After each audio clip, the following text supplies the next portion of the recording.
S আলমের শ্যালক এবং ছাগলকাণ্ডের মতিউরের মেয়ের দেশত্যাগে নিষেধাজ্ঞা।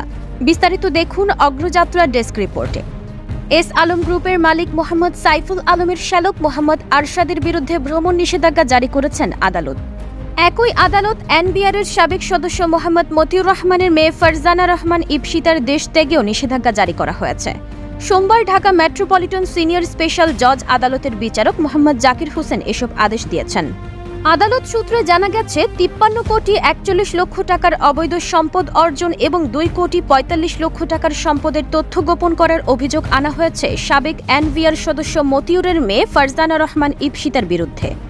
দুর্নীতি দমন কমিশনের উপসহকারী পরিচালক সাবিকুন নাহার আদালতে তার বিরুদ্ধে ভ্রমণ নিষেধাজ্ঞা চেয়ে আবেদন করেছেন।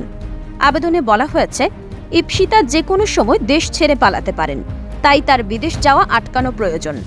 মতিউর এবং ইপসিতার বিরুদ্ধে অবৈধ সম্পদ অর্জন এবং সম্পদের তথ্য গোপনের অভিযোগে গত ৬ জানুয়ারি মামলা করেছে দুদক।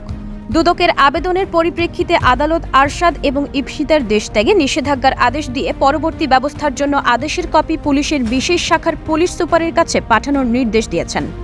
অপরদিকে সাইফুল আলমের শ্যালক মোহাম্মদ আরশাদের বিরুদ্ধে বিপুল পরিমাণ অর্থ আত্মসাতের অভিযোগ এনে দুদকের তদন্ত দল তার দেশত্যাগে নিষেধাজ্ঞা চেয়ে আদালতে আবেদন করেছে।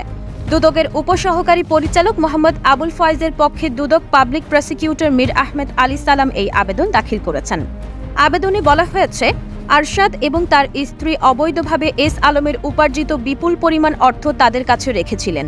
যদি তারা দেশ ছেড়ে পালিয়ে যান তাহলে বিষয়টির তদন্ত ব্যাহত হতে পারে।